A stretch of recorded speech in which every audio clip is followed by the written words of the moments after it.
I know it's kind of late and everything. We're keeping Gabe up past his bedtime, but let me mention, I thought that Baba had a great sense of humor.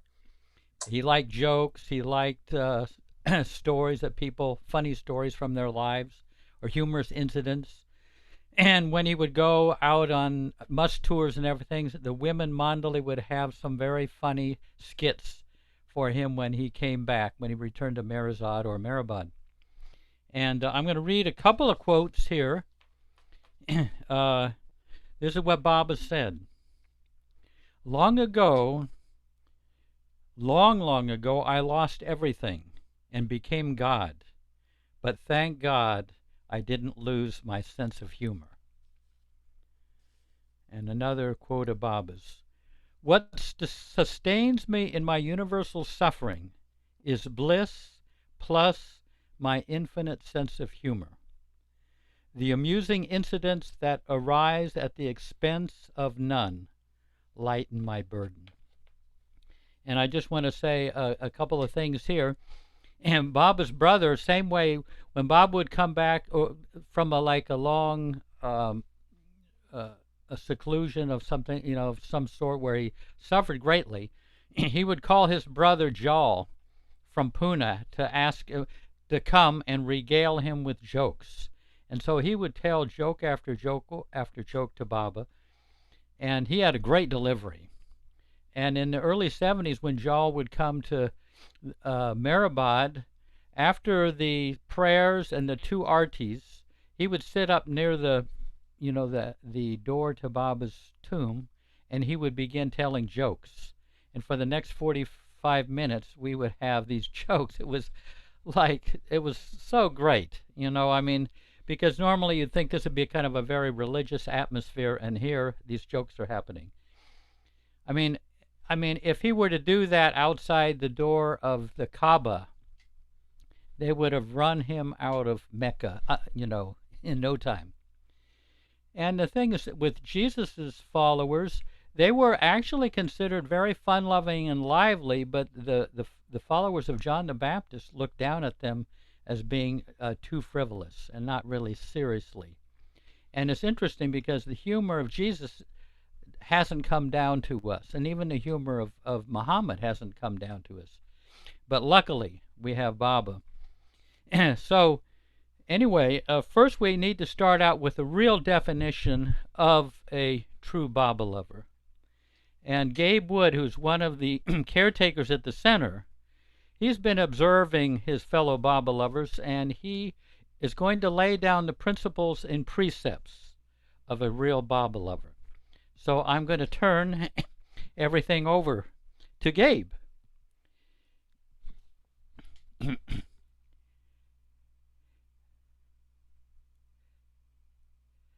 Now wait, we can't hear you yet. You're muted. There we go. Can y'all hear me now? Yes, indeed. Yeah. All right. When I was a kid, there was this comedian named Jeff Foxworthy who told Southern jokes about how, if so-and-so, you might be a redneck. Like, for instance, if your housewarming party involves taking the wheels off the trailer, you might be a redneck. Well, since then, I heard a rumor that Jeff Foxworthy has actually decided to make some jokes about the right, proper way to be a Baba lover, specifically a Myrtle Beach or American Baba lover for all my Indian friends who might be out there. So here's how you be a proper Baba lover. If you think Crocs are appropriate footwear for both the winter time and to a wedding, you might be a Baba lover. Oh, just a second, Gabe. Hey, everybody unmute. Everybody unmute, because it's kind of funny. Yeah.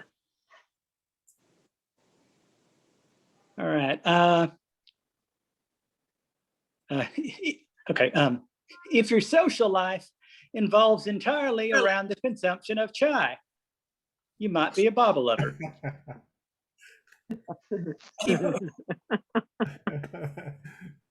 If you ever considered naming your child Pindu, you might be a baba lover.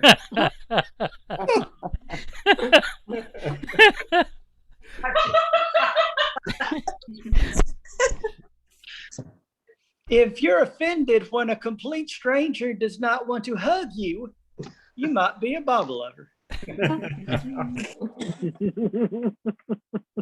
If you think bowing down to furniture is going to bring you closer to God, you might be a baba lover.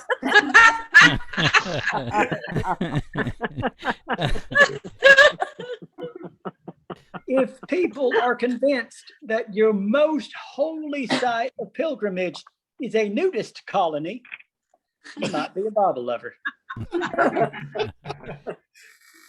The local people think that the center of Myrtle Beach is a nudist colony. Some of them. If you think heaven's gonna serve you an all-you-can-eat doll buffet, you might be a baba lover. And speaking of food, if you've ever fixed a meal in the refectory at the center and 35 people magically appear to eat it, you might be a baba lover.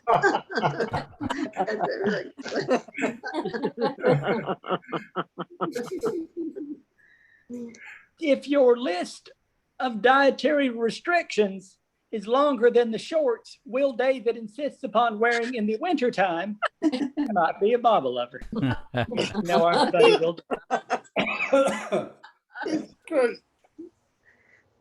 If you can skip buying groceries and subsist solely on goodies from the communal fridge for 2 weeks straight, you might be a baba lover.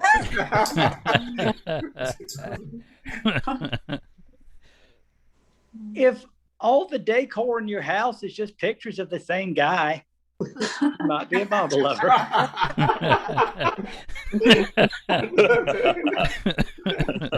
To be fair, only 3 out of 4 walls of my room have pictures of Baba on them. I do have some restraint.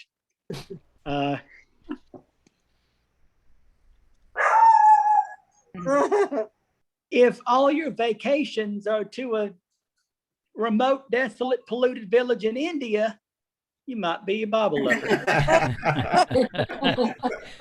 That's nice.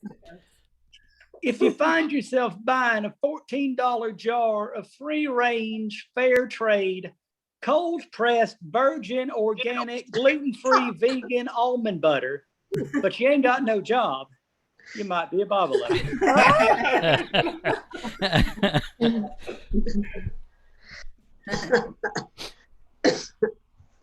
If all your custom designer clothes are made by Maher Taylor, you might be a Baba lover.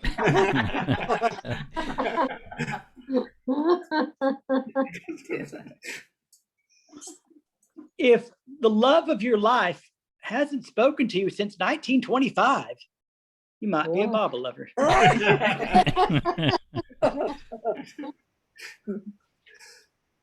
If you consider BABA a secure password, or you find yourself using 1894 and 1996 as your ATM PIN code, please don't steal my identity.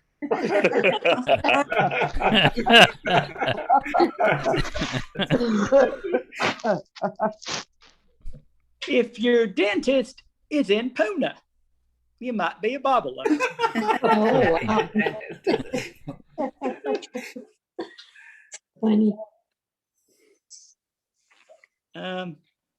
If you're concerned about hygiene, but will eat 2-year-old lint-covered orange candies from a stranger's maybe questionable hands, you might be a Baba lover.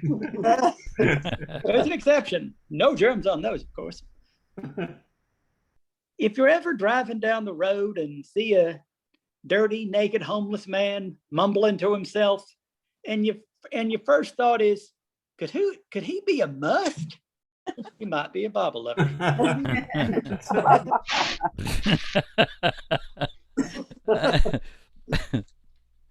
If you've come to Myrtle Beach every summer for decades, but never ventured further than Kroger, you might be a Baba lover. If your hobbies revolve around eating ethnic food and getting into each other's business, you might be actually a lot of the communities around here. Myrtle Beach, Asheville, along. If you blame getting fired on your Sanskaras, rather than the fact that you just disappeared off to India for the last 6 months, you might be a Baba lover. Can't be that, no. If you wear saris and Nehru coats to the local Piggly Wiggly grocery store, you might be a Baba lover. If you find yourself wobbling your head when haggling with your mechanic, you might be a Baba lover. If you find yourself arguing with a rickshaw driver for the equivalent of like 12 cents, you've been in India too damn long.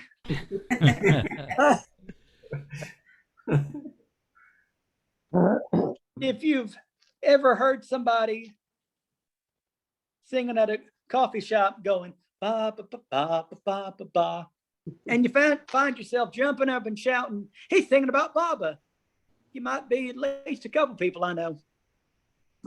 Okay.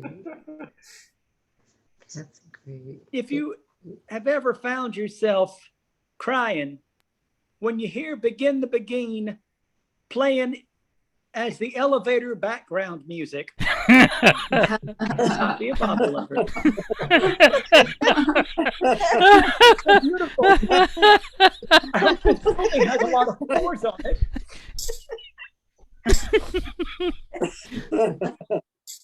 And finally, if a hot Saturday night consists of watching grainy, out of focus, 8mm silent films, you might be a Baba lover.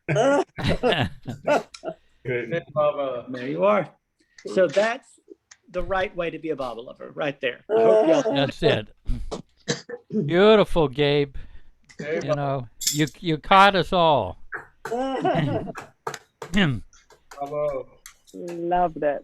Yeah, Love that. that, and keep adding them on. You know, we can use some more. Oh yeah. Now, so here's what: if anybody has a joke or a funny story, an incident, and everything, we'll try to entertain Baba here and entertain ourselves. I know I asked Owl to share some, and Angela was going to kind of describe the Baba's twin Sorab and Rustam when they impersonated somebody. She'll tell you that story. But so what do you think, Al? Well, I was going to add to Gabe's list unless he already had it and I missed it. But if you've been to India 25 times and never gone to see the Taj Mahal, you might be a Baba lover. Yeah. Yeah. I can use But that. I finally went. I couldn't take my sister giving me all that grief. How can you not go to the Taj Mahal? Why would you go to India without going to the Taj Mahal? Anyway, I have a joke and a mother story, and then later on, if we have time, maybe I'll come back with another joke and another mother story. The two jokes are parrot jokes. This guy, he's alone. He kind of likes it, but he thought, well, it'd be nice to hear a voice every once in a while. So he thinks, I'll go to the pet store, see if I can get a parrot. So they go to this pet store and says, I'd like a parrot who can talk. And so, well, I've got a great parrot here. He can talk very well. And he's on special too, half price. He says, oh, okay, I'll take it. So he takes it home. He's got the cage covered. After a while, he uncovers the cage. The parrot says, hey, Fatso, when are you going to feed me? When are you going to feed me, Fatso? He says, what? Where'd you pick up that language? He said, just feed me, none of your business. So he said, look here now. If you don't watch your language, I'm going to punish you. He says, yeah, what are you going to do? What are you going to do? What are you going to do? He says, okay, that's enough for you. So he grabs a parrot, he opens the freezer and he sticks the parrot in the freezer. So he leaves it there for like a minute or two. And then he lets it out. The poor parrot's almost frozen to death. He's shivering. He says, now you're going to watch your language? Yes, boss. Yes, boss. He says, you're not going to curse anymore, any more nasty talk? No, boss. No, boss. He says, I just have one question. Yeah, well, what is it? What did the chicken do?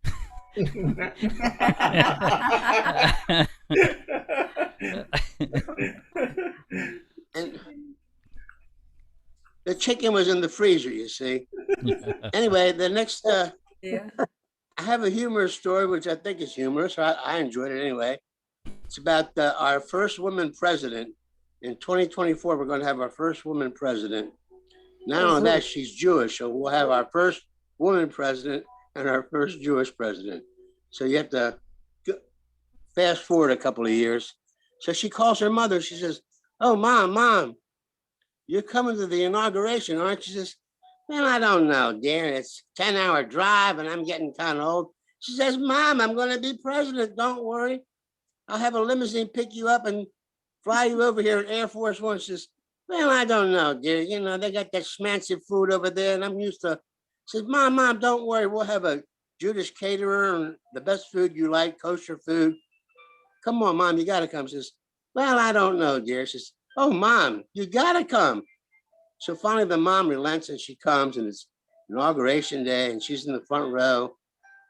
The daughter's giving the acceptance speech and the mother nudges the guy next to her, some senator. She says, hey, psst, you see the young girl up there?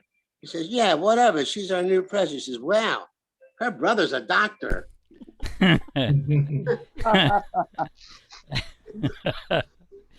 It's the Jewish mother joke. You got to be Jewish to appreciate it. Yeah, We're good. Italian. Anyway, I'll come back with back with an Italian mother joke later on. Yeah, and another parrot joke. I'll give somebody else a chance to there's some humor. Angela, is this a good time to? It's a good time. To describe. I'm a little self-conscious that this is going to be recorded, and I may not have all the details right. But some of us will chime in. There you go. So. It's this is a true story. It's I think it was the late 60s, right? And Anne Conlon. 1960. 1960, yeah, right. Yeah, something like that. Anne Conlon was coming to visit Baba in Guru Prasad. And there's all this back and forth with letters and cables and this, that, and the other, arrangements. And then her travel plans are like, a little awry and this, that, and the other. It's back and forth. And the twins feel like they've been hearing about this for like weeks. And Conlon is coming. All right. So they come up with this brilliant idea. So I think it's Sorab decides that he's going to dress up as Anne Conlon. And his twin brother is going to cover for him. So he borrows his sister's purse and he finds a dress and he finds some nice cute shoes and a wig. And a wig, and works out something for his bosom, and so they hail a cab, and the two twins get in the back seat, and of course his bosom's starting to move around. The cab driver is Muslim, right? And he's watching in his rear view how one man is fixing the bosom of the other. He was not too pleased. So finally they arrive at Guru Prasad. And Rustam tears out of the cab, goes running up the steps and says, Anne Conlon is here! Anne Conlon is here! And everybody just, oh my gosh, they stop everything they're doing. They pile out of Mandali Hall and they come running down the stairs, Anne Conlon! And Sorab gingerly comes out of the car carrying his little purse and he minces up the steps. And, oh, it was a long journey. Come right to Baba. Come, Baba's waiting for you. Baba's waiting. Oh, yes, okay, very good. Come meet Baba. And Baba gives him a wink. Says, how was your flight? Oh, it was very long flight. It was very tiring. But I'm just so happy to be here, Baba. Oh, Meher Baba, I've been coming for so long. And all is going swimmingly well, and the twins are just busting out internally. And suddenly Baba says, "Oh, it's now time to meet the women." And Saurabh's heart sinks. He says, "Oh my God, how am I going to do that? You know, I mean, you can't touch Mara at the time, right? So he's just thinking, oh my gosh, we really in trouble now. He's starting to, like, you know, sweat bullets. His hands are shaking a little. He's taking steps as slowly as possible. No, go see Mara. You've come all this way. You must go see Mara. Go. And he's like, oh gosh. And Rustam doesn't know what to do. And he's sort of following and trying to, like, you know, play a little defense there, and it's not working. Saurabh is pushed forward,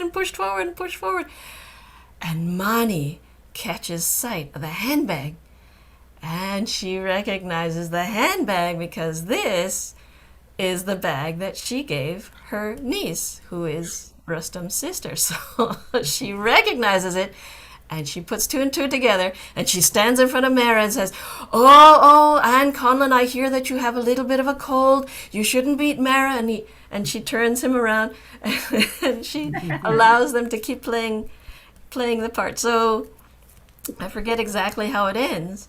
That that he's finally allowed to usher himself out. I don't remember if Baba reveals the joke. But I did hear it from Anne Conlon sometime later when I met her in Myrtle Beach, that Anne Conlon did in fact arrive a few days later. And she arrived. The real Anne Conlon. The real Anne Conlon.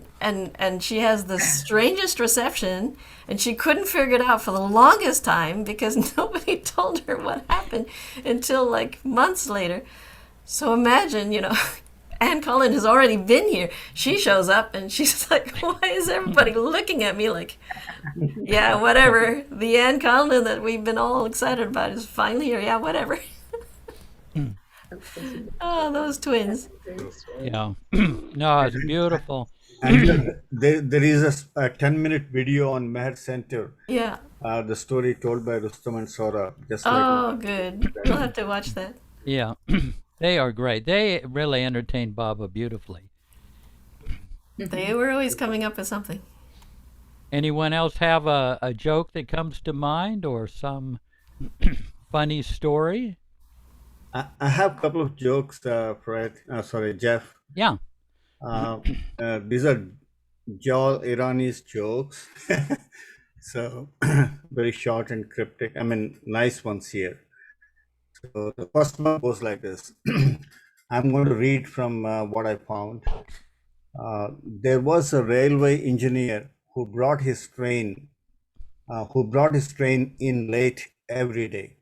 Finally, one day, to everyone's amazement, he arrived quite early. A railroad official was there to greet him and to present him with an award. This is for being not only on time today, but better than on time. So he comes early. So everybody is happy that this guy who's always late has brought the train a little early. Then the engineer says, no, said the engineer. This is yesterday's train. So that's Jal's joke. And the second one, let me read the third one. Another newlywed joke. Every day after they were married, the husband found his wife frowning at him.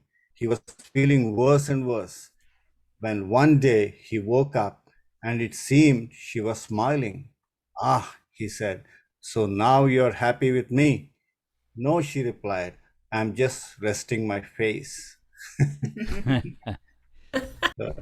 That's a Jal's joke. Yeah. Anyone else have Jeff? Yeah. Dick Noe here. I've got a couple of Montessori stories I want to tell. Okay, yeah. In 1994, I'd gone to visit Montessori in her little cottage there where she lives on the hill. And we were sitting and she started telling me stories. And one of the stories, the topic of marriage came up. And she's sitting there. She looks away like she's remembering a memory. And she says, Erich, such a wonderful boy. And I'm sitting there and I didn't dare laugh because I never thought of Erich as a boy. But anyhow, she's sitting there telling me stories, and right in the middle of the story, she goes, I thought she had passed out. She gone to sleep. In the middle of a story. in the middle of the sentence. Then one more story. I went same year, 94, at the end of my trip to India to say goodbye to her. And she had some orange slices in her hand. And she said, here, I want you to have these to take back with you. And I said to her, oh, thank you, Mansari. I'll take these back to the Meher Baba Washington gathering. And she said, Meher Baba Washington gathering, if they won't prasad, let them come to India and get it.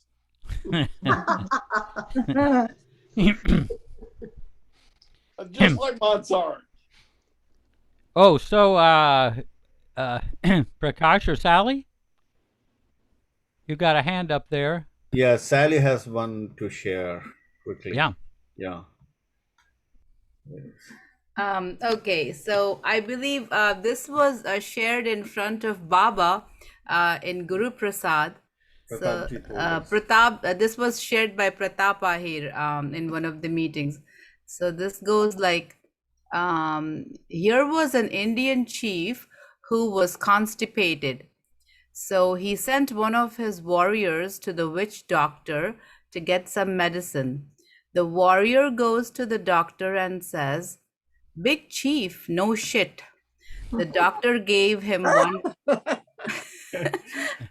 The doctor gave him one pill and told him the chief should be fine tomorrow.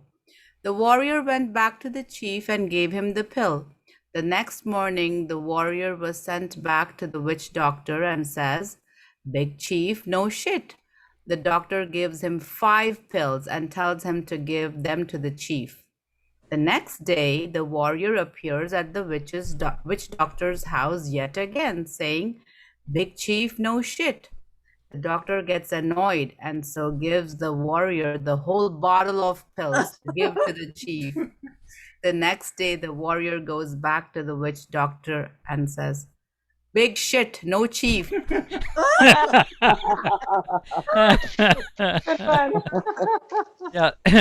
that was one that Jaw would tell too. I remember.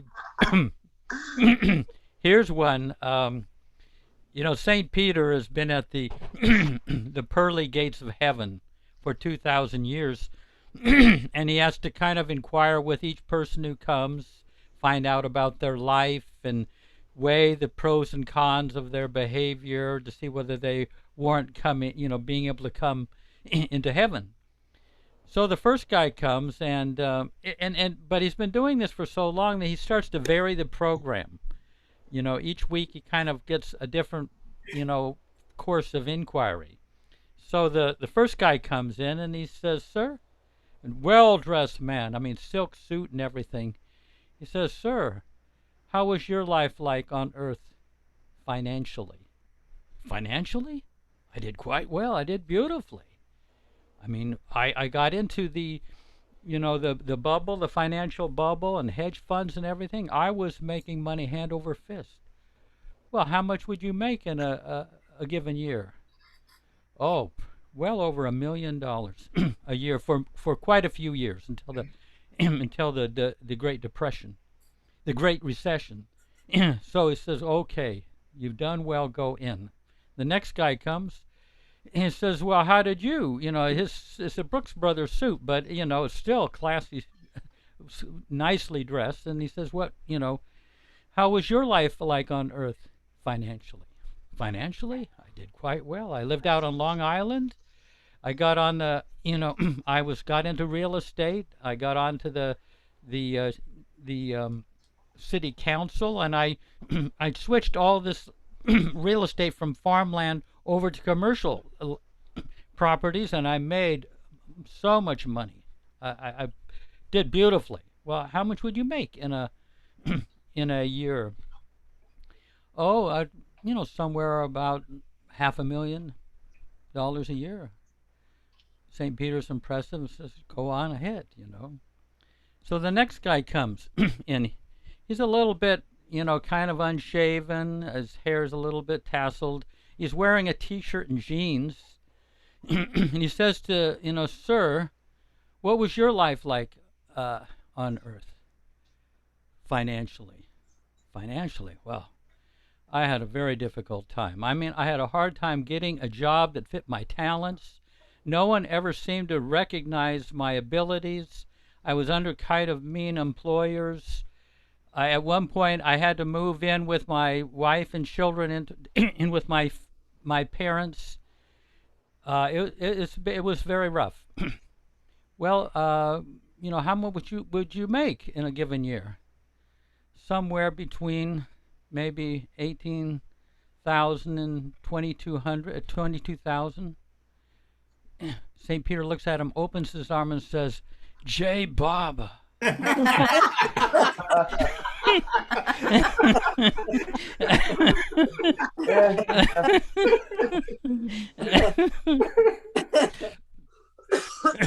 Oh God.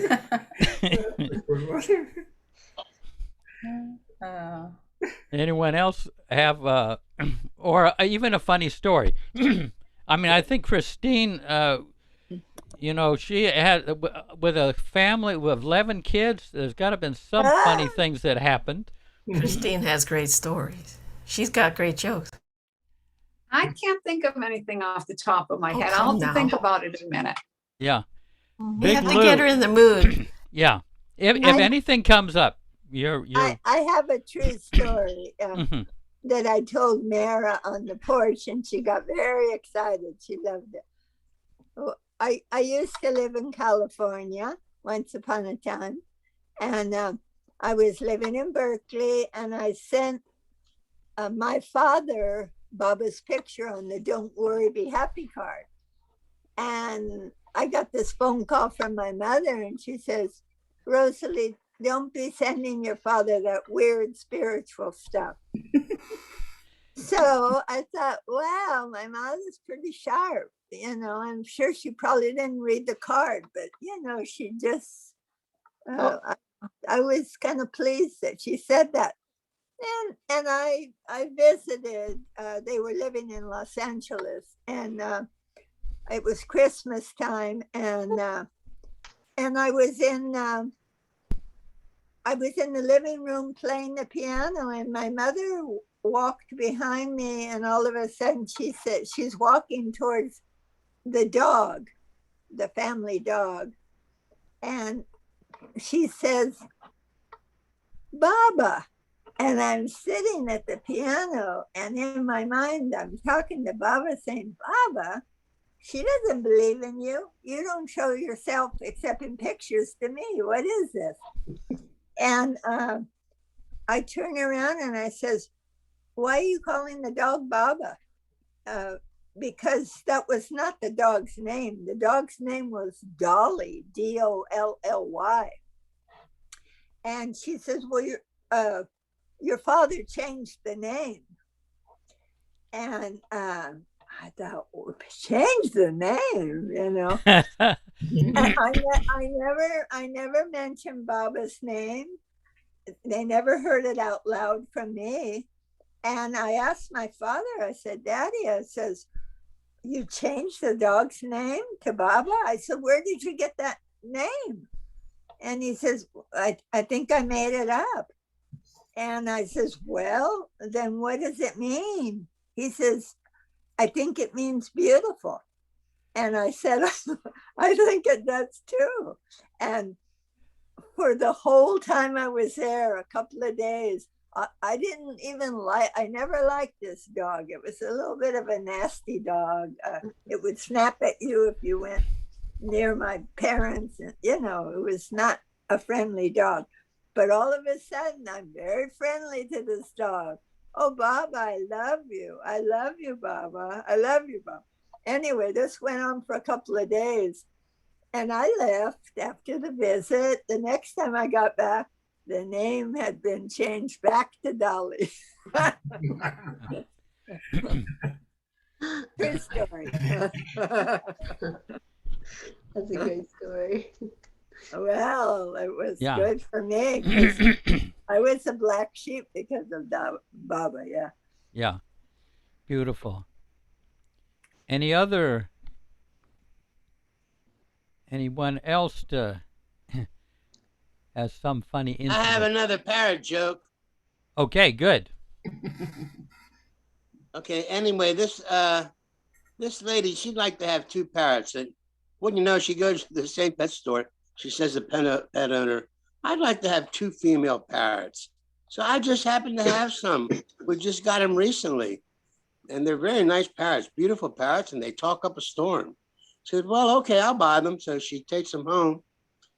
And the parrots, they do all this body talk. Just, how you doing, big boy? Oh, handsome, come on over here. I'll show you a good time, handsome. She says, wow, where'd they pick up this language? That's all they talk, that kind of body language. So she calls the pet store. Says, well, you know, they were in a brothel, sorry to say, so they picked up that language. So she's embarrassed. She goes to see her friend, the priest, says, Father, I have these two parrots, and I got them, and all they do is this body talk, this sex talk. I'm embarrassed to have people come over. Father says, well, you know, I've got two parrots too. They're males, but all they do all day is say the rosary. He says, maybe you can bring your parrots over. They might be a good influence on your parrots. Says, well, it's worth a try because I just can't keep them unless they stop this talk. So she brings them over to the rectory, and she has her two female parrots.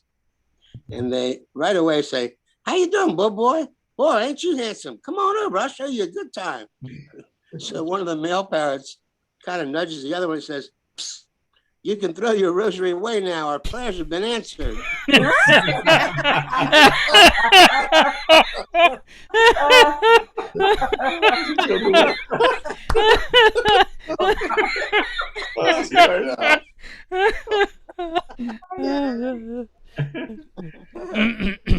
Funny.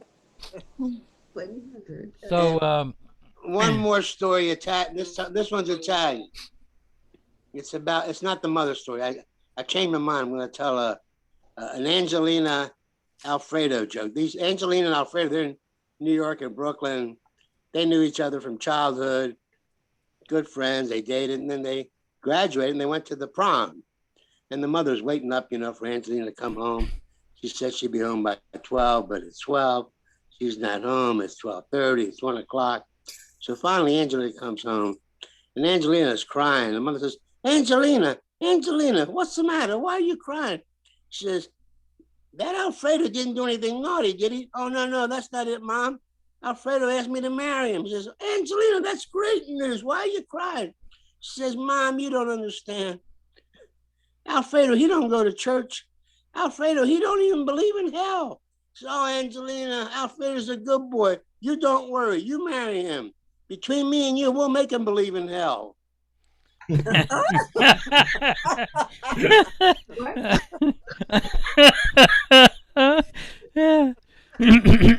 specialize in the delayed reaction jokes. Yeah.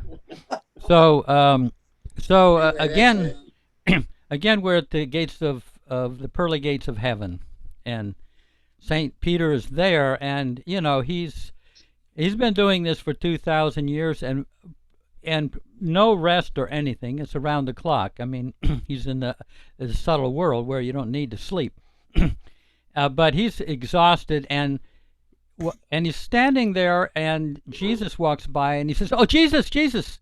And then Jesus turns. No, that's all right. No, Peter. What seems to be the trouble? Nothing, Jesus. No, please. I'm your master. You tell me what's on your mind. He says, well, I would just like to have, if you just kind of give me like a half-hour break, where I can just rest and everything. And Jesus said, you take 3 days off. I'll stand in for you. So Jesus is there at the pearly gates, and people are lined up all the way to the horizon, and he's interviewing them and all that. But in the distance, he sees this old man with a cane, a white beard, shock of white hair, and he's barely making himself forward. After about 3 hours, eventually the old man is in front of him, and he says, "Old man, I'm sorry. I would have liked to help you. I could see you all the way from the horizon." But if I left this spot, people would go in. So, what was your life like on Earth? Well, I suffered a lot. It was a very painful life. Well, what was your profession? I was a carpenter. Jesus kind of warms up a little bit. And did you have any children, any family? He said, well, I had one son. And that one son meant the world to me, but he died young. And he had holes in his hands and feet. Jesus puts his arms around the old man and says, "Father." The old man looks up at him and says, "Pinocchio?"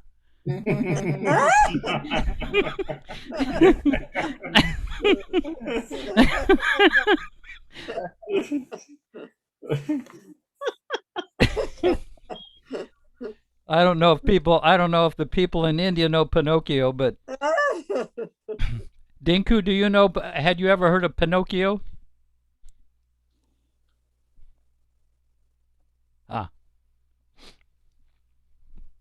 Yes, I'm sure a lot of us Indians know Pinocchio. Okay.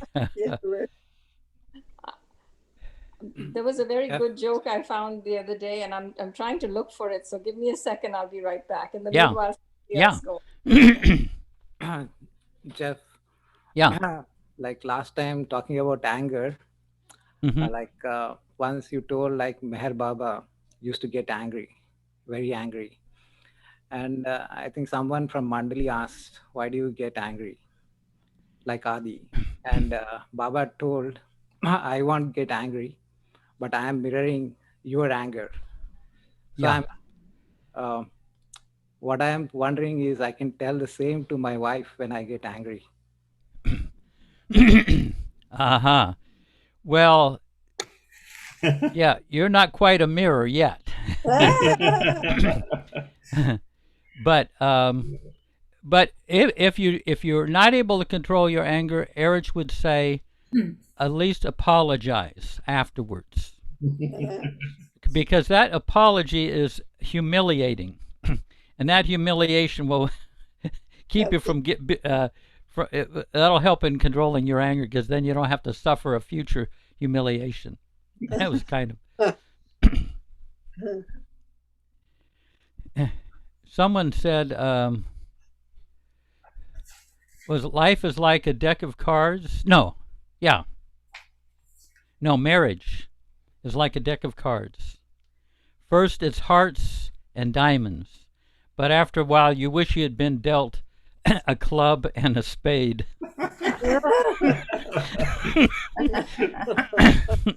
Jeff, yeah, here is a one-liner on humor, is that if you want to make Baba laugh, tell him your plans. Yeah. If you want to make Baba laugh, tell him your plans. Tell him your plans. I know. I've got one from Gandhi showing Gandhi's wit. This Al sent to me some time ago. Uh-huh. Ready? Yeah. When I'm reading, so if I don't look like I'm looking at you, that's...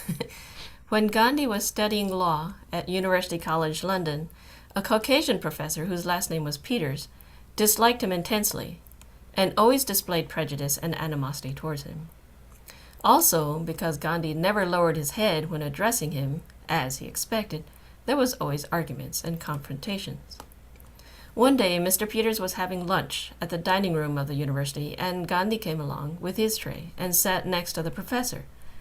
The professor said, "Mr. Gandhi, you do not understand. A pig and a bird do not sit together to eat." Gandhi looked at him as a parent would a rude child and calmly replied, "You do not worry, Professor. I'll fly away." and he went and sat at another table. Mr. Peters, reddened with rage, decided to take revenge on the next test paper, but Gandhi responded brilliantly to all the questions. Mr. Peters, unhappy and frustrated, asked him the following question. Mr. Gandhi, if you were walking down the street and found a package, and within was a bag of wisdom and another bag with a lot of money, which one would you take? Without hesitating, Gandhi responded, the one with the money, of course.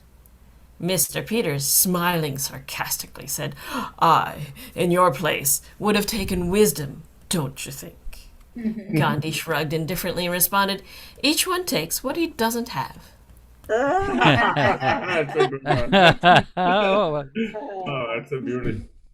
Mr. Peters, by this time, was beside himself, and so great was his anger that he wrote on Gandhi's exam sheet the word idiot and gave it to Gandhi. Gandhi took the exam sheet and sat down at his desk, trying very hard to remain calm while he contemplated his next move. A few minutes later, Gandhi got up, went to the professor and said to him in a dignified but sarcastically polite tone, Mr. Peters, you signed the sheet, but you did not give me the grade.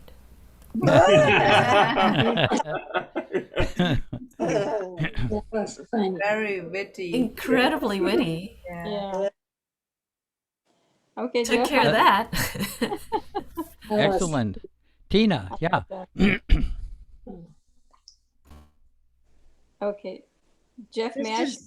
This is from Padre's book. These things take time, mister. These things take time, mister. Yeah, well, that's true too. Anyway, people didn't know that he wrote poetry, but he did write poetry, and some of his poems are in here. So it says, the lives of great men all remind us we can make our lives sublime, and departing leave behind us footprints on the sand of time. That was from Henry Wadsworth Longfellow. And then the lives of master crooks. This is a variation. The lives of master crooks remind us we may do a bit of time, and departing leave behind us thumbprints in charts of crimes. That's from Life magazine. And here's Padre's version. This is variation number 3.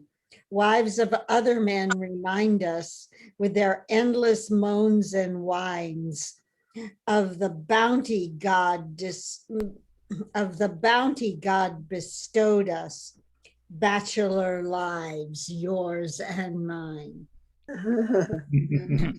Well, it's a little bit sexist, but hey. Sounds like Padre. Yeah. So, Goer, did you find that? Yeah. Yes, I did. Okay, so here goes. So the joke is titled, Why Only Indians Are Reborn. So Angel Gabriel came to the Lord and said, I have to talk to you. We have some Indians here in heaven, and they are causing problems. They're swinging on the pearly gates. My horn is missing. They're wearing Dolce and Gabbana saris instead of their white robes. They're driving Mercedes and BMWs instead of the chariots, and they're selling off their halos at discounted prices. They refuse to keep the stairway to heaven clear or clean. They sit anywhere and everywhere, eating samosas and drinking tea. Some of them are even walking around with just one wing. They do not believe in discipline and push their way through the line. The Lord said, Indians are Indians. Heaven is home to all my children. If you want to know about real problems, give Satan a call. So Gabriel calls Satan on the phone. Satan answers the phone. Hello? Damn, hold on a minute. Satan returns to the phone. Okay, I'm back. What can I do for you? Gabriel, I just wanted to know what kind of problems are you having with Indians down there? Satan says, hold on again. I need to check on something. About 2 minutes go by and Satan returns to the phone and says, I'm back now. What was the question? Gabriel repeats the question. What kind of problems are you having with Indians down there? Satan says, man, I don't believe this. Hold on.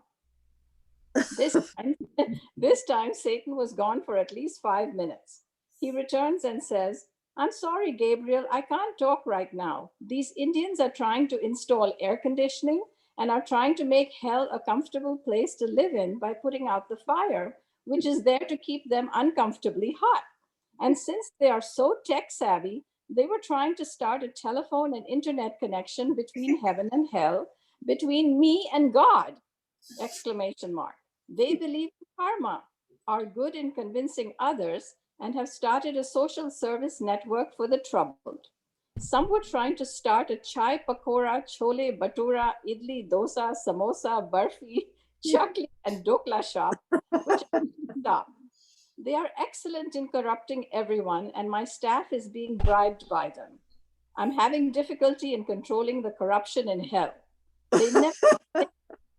They never complain, as this place seems to be better than from where they came. I'm having such a hard time controlling and dealing with them. I'm therefore requesting God to please send them back to earth as soon as they arrive.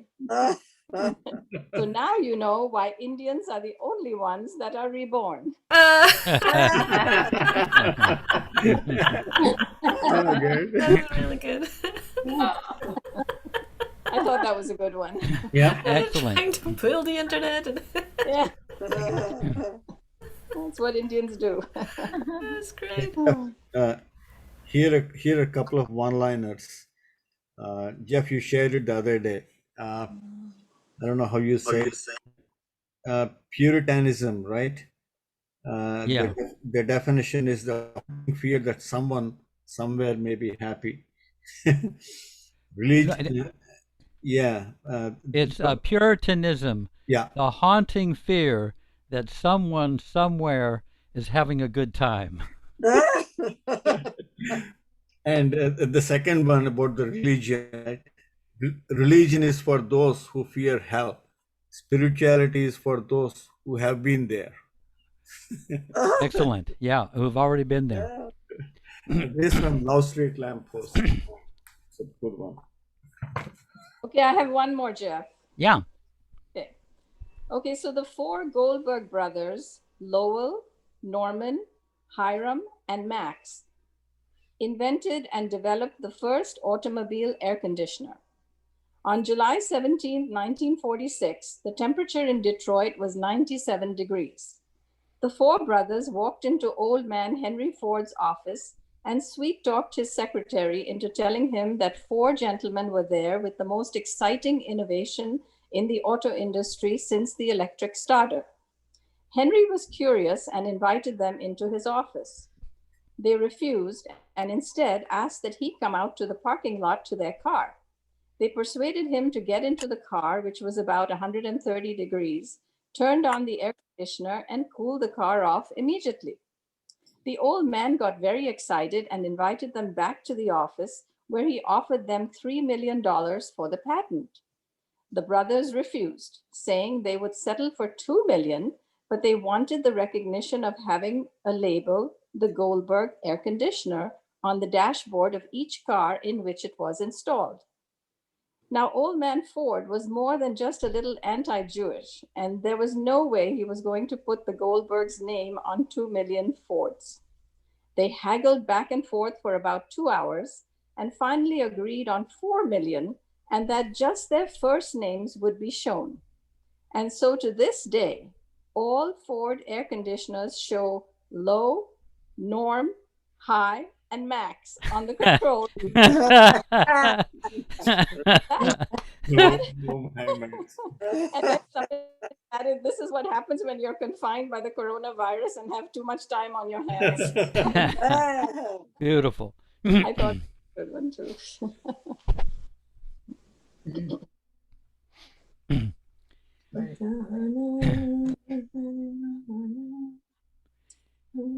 Any other? You know, here is a good one. This is from Humor for Humor, right? The title is Understanding Women. Sorry if it hurts anybody, but this is a joke. A man was riding his Harley along California beach when suddenly the sky clouded above his head, and in a booming voice, the Lord said, "Because you have tried to be faithful to me in all ways, I will grant you one wish." The biker pulled over and said, "Build a bridge to Hawaii so I can ride over anytime I want." The Lord said, "Your request is too materialistic. Think of the enormous challenges for that kind of undertaking, the supports required for reaching the bottom of the Pacific, and the concrete and the steel it would take. It will nearly exhaust several natural resources. I can do it, but it is hard for me to justify your desire for worldly things. Take a little more time and think of something that could possibly help mankind." The biker thought about it for a long time. Finally, he said, "Lord, I wish I wish that I and all men could understand women. I want to know how she feels inside, what she is thinking when she gives me the silent treatment, why she cries, what she means when she says nothing's wrong, and how I can make a woman truly happy." The Lord replied, "You want 2 lanes or or 4 on the bridge?"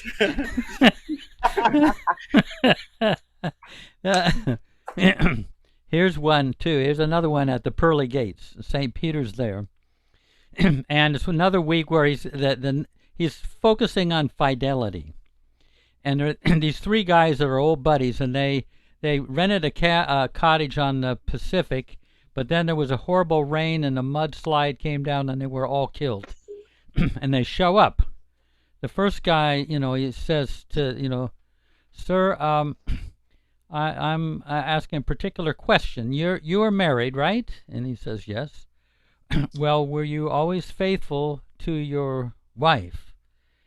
He kind of looks down and, "Well, I slipped up, in the early years of marriage." "Well, how many times?" "I don't know. Might have been 5 or 6 times. But then the last 20 years, I was completely faithful. I got that out of my system." So St. Peter, feels for him and says, go on in there. And over there, you see the economy cars. You go and pick an economy car over there, and that'll be your vehicle in heaven. So he goes over, he picks up a Dodge, and he takes off. The next guy comes up, and he says, St. Peter says, "Well, were you were married, were you always faithful to your wife?" "You have to be honest now." "Well, I was not very faithful for a long, long time." "Well, I mean, how many times were you unfaithful to your wife?" "I don't know, probably 30 or 40 times, but the last 10 years, I finally, I got all that out of my system, and I was true to her." And so St. Peter feels, for him and says, "Okay, you go over there, see the motorcycles there in the lot, not the Harley Davidsons, but the Yamahas. Pick yourself a Yamaha." So that's his vehicle. He takes off into heaven. The next guy comes, and he says, "You were married, were you always faithful to your wife?" He said, "I was always faithful."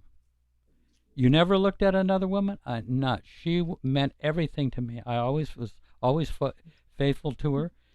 She was my all in all, and I really miss, that she's gone now." And so St. Peter's very impressed. He says, "Well, over there, you go over, see all those those are not gold-plated cars. Those are actually gold cars. You pick yourself a car over there."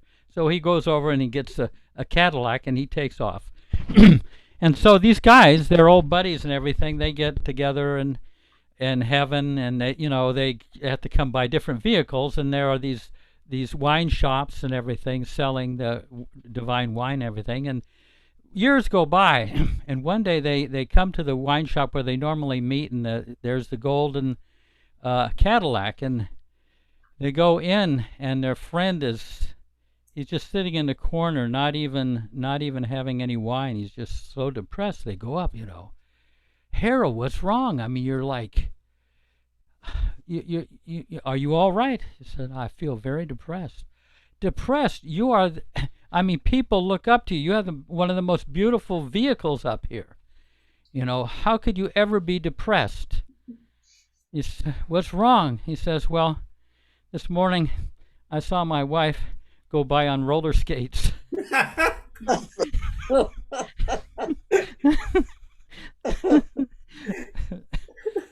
That's good.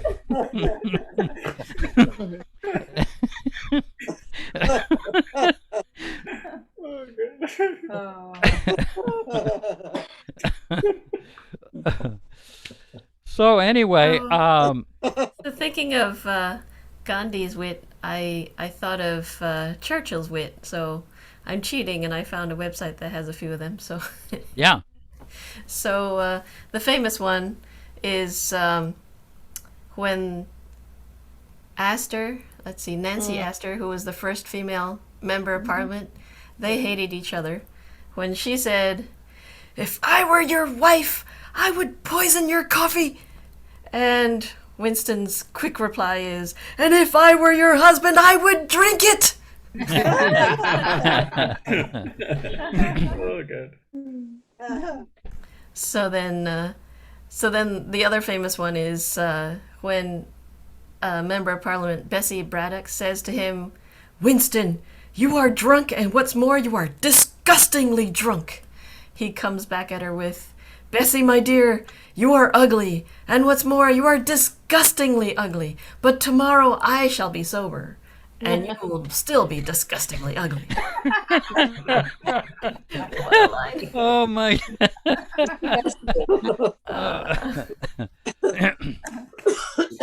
So on meeting the maker face to face, he says, some reporter asked him if he was ready to meet his maker, and he said, "I am ready to meet my maker. Whether my maker is prepared for the great ordeal of meeting me is another matter."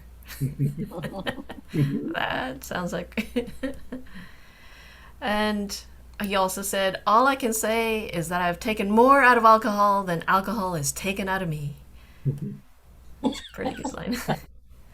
So then he also said, "An appeaser is one who feeds a crocodile hoping it will eat him last." That's pretty clever. I remember this is just one of the incidents that happened in Baba's life that Arti would tell us. But they were traveling with Baba in an area of kind of South India, in an area where they drank coffee rather than tea. And so Baba was off maybe contacting the Mus or anything, and the other men Mandali were left behind. And they really wanted to have some chai.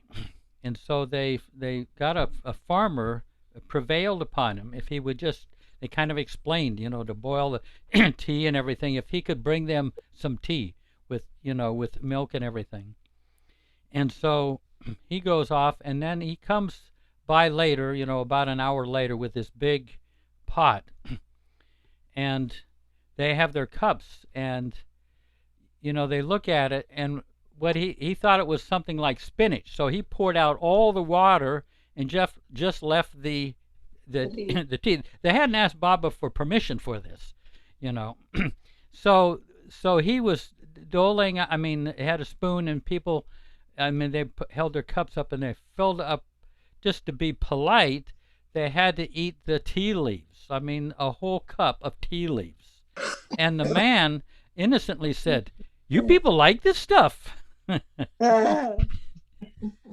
So a lot of things backfired, that if you didn't quite do what Baba wanted, that something would mess up somehow. So let's see. I think, hey, is Ferris Day there? Hey, Jeff. Hey, Kent. You woke me up, man. Uh-oh, I'm sorry. What about ending with a Hafiz?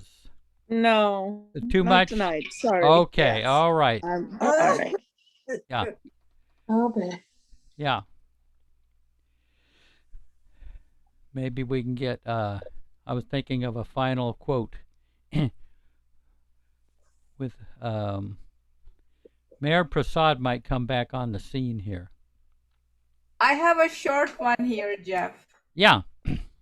Not a quote. It's not a quote, a small joke. Yeah. A yogi went to see a dentist. The dentist asked the yogi if he wanted Novocaine or laughing gas before he began to drill. The yogi answered, neither. I'm trying to transcend dental medication. Transcend dental medication. Yeah. Beautiful. I could see if I can find something from Mullah Nasruddin. Uh-huh. Okay. You know, he's a famous Persian joker. Oh, Nasruddin. Yeah. Nasruddin. Yeah. And then maybe we'll call it a night. Jeff, Christine Yeah. had some jokes to share. We thought like Christine would be sharing some jokes. She's welcome to. Her father had the greatest jokes, Big Lou. And then David, her brother, I inherited the can't jokes. think of anything. Yeah. Her brother and I used to get telling jokes a whole evening in India, just laughing our heads off.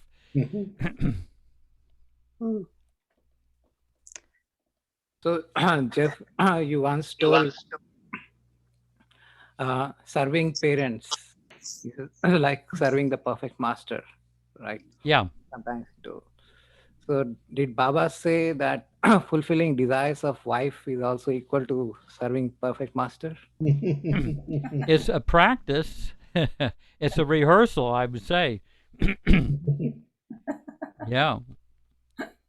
Jessima seems to be having a lot of questions there. What's that? Jason has a lot of wife questions. Wife questions. Yeah. All right, here we go. I Yeah. found one. Haven't read it, so I hope it's funny. What in the world were you smuggling is the name of the story. Nasruddin the smuggler was leading a donkey that had bundles of straw on its back. An experienced border inspector spotted Nasruddin coming to his border. Halt, the inspector said. What is your business here? I am an honest smuggler, replied Nasruddin. Oh, really? Said the inspector. Well, let me search those straw bundles. If I find something in them, you are required to pay a border fee. Do as you wish, Nasruddin replied, but you will not find anything in those bundles. The inspector intensively searched and took apart the bundles, but could not find a single thing in them. He turned to Nasruddin and said, I suppose you have managed to get one by me today. You may pass the border. Nasruddin crossed the border with his donkey while the annoyed inspector looked on. And then the very next day, Nasruddin once again came to the border with a straw-carrying donkey. The inspector saw Nasruddin coming and thought, I'll get him for sure this time. He checked the bundles of straw again and then searched through the Nasruddin clothing and even went through the donkey's harness. But once again, he came up empty-handed and had to let Nasruddin pass. This same pattern continued every day for several years. And every day, Nasruddin wore more and more extravagant clothing and jewelry that indicated he was getting wealthier. Eventually, the inspector retired from his longtime job, but even in retirement, he still wondered about the man with the straw-carrying donkey. I should have checked that donkey's mouth more thoroughly, he thought to himself, or maybe he hit something in the donkey's rear end. Then one day he spotted Nasruddin's face in a crowd. Hey, the inspector said, I know you.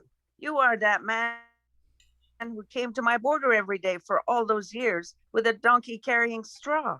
Please, sir, I must talk to you. Nasruddin came towards him, and the inspector continued talking. My friend, I always wondered what you were smuggling past my border every day, just between you and me. You must tell me. I must know. What in the world were you smuggling for all those years? I must know. Nasruddin simply replied, donkeys.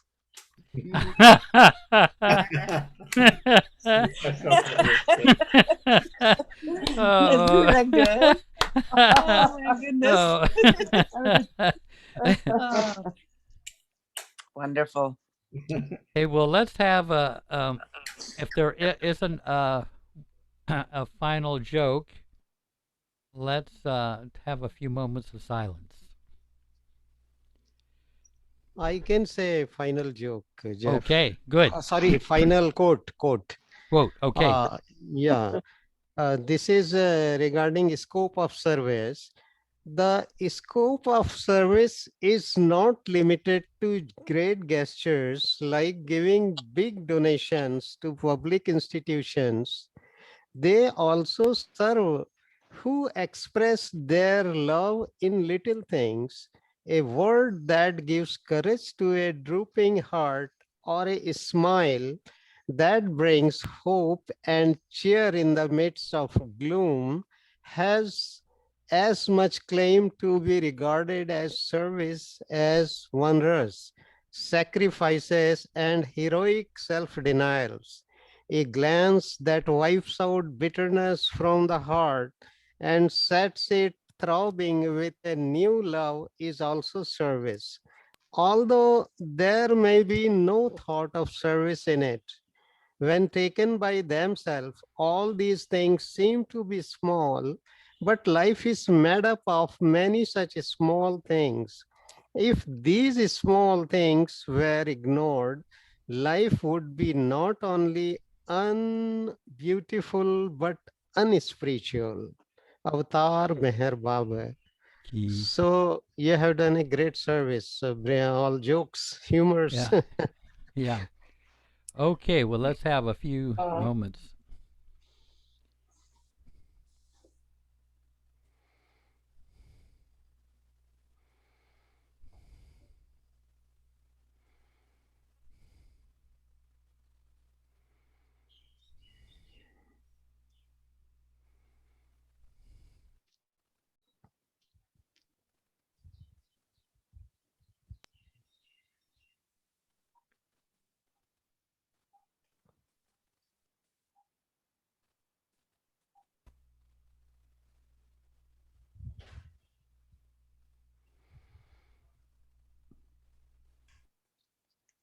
Jai Baba.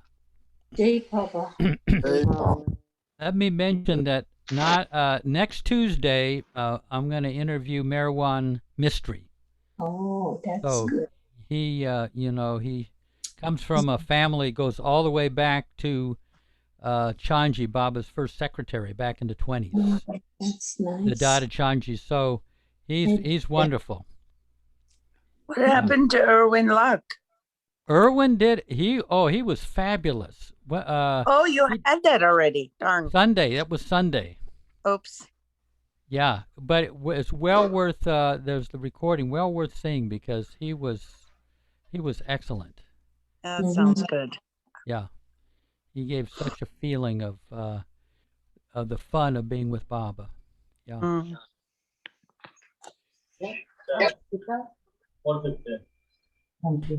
Yeah.